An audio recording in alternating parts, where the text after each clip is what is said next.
நம்ம ரஜினி சார் தற்போது நடிச்சிட்டு இருக்க ஜெயிலர் 2 படத்துடைய படப்பிடிப்பு மார்ச் மாதம் ஸ்டார்ட் ஆச்சு. இந்த படத்துடைய முதற்கட்ட படப்பிடிப்பு பாலக்காடு அட்டப்பாடியில நடைபெற்று வந்தது.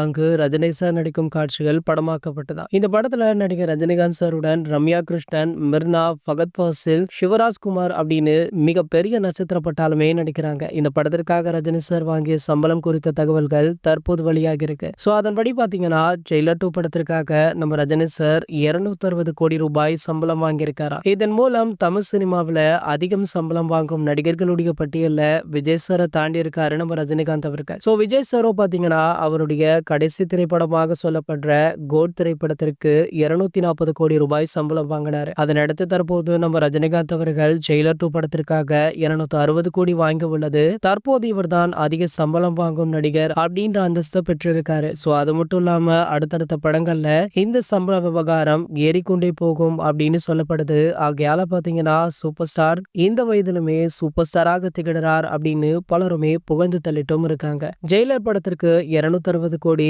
அப்ப கூலி திரைப்படத்திற்கு எவ்வளவு வாங்கினார் அப்படின்னு கேட்டீங்கன்னா அந்த திரைப்படத்திற்கு 250 கோடி அப்படின்னுமே சொல்லப்பட்டது. இந்த நிலையில பாத்தீங்கன்னா ஜெயிலர் 2 திரைப்படத்திற்கும் கூலி திரைப்படத்திற்குமே ஒரு மிகப்பெரிய மார்க்கெட் இருக்கு. ஆகையால போட்ட பணத்தை அசால்ட்டாக சன் பிக்சர்ஸ் நிறுவனம் எடுத்துருவாங்க அப்படின்றதுனாலதான் சூப்பர் ஸ்டாருக்கு இந்த அளவிற்கு சம்பளம் கொடுத்திருக்காங்க அப்படின்னுமே பேசப்பட்டு வருது. இது போன்ற சினிமா செய்திகளை பத்தி நீங்க உடனே தெரிஞ்சுக்க நம்மளுடைய தலைவர் அப்படின்ற நம்ம சேனலை சப்ஸ்கிரைப் பண்ணிக்கோங்க.